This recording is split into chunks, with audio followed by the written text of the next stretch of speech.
guys. Ayun, nandito ako ngayon sa asyenda ng aming kapitbahay, kapatid. Aray ko. Mamangunguha ako ng natumba na, oh. Sayang. Ay, may siling. Pinagputol kasi ng kawayan, oh. Dito na ano yung mga ano niya, oh. Sayang ang tanim. Natumba na, may naputol na. May sili. Ayan, kuhain natin ang sili. Ang sayang, naputol na.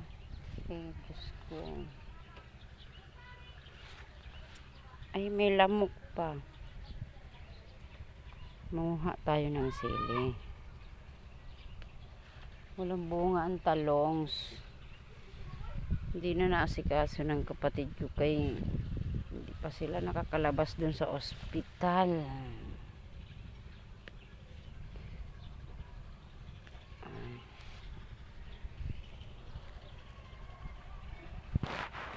Sili.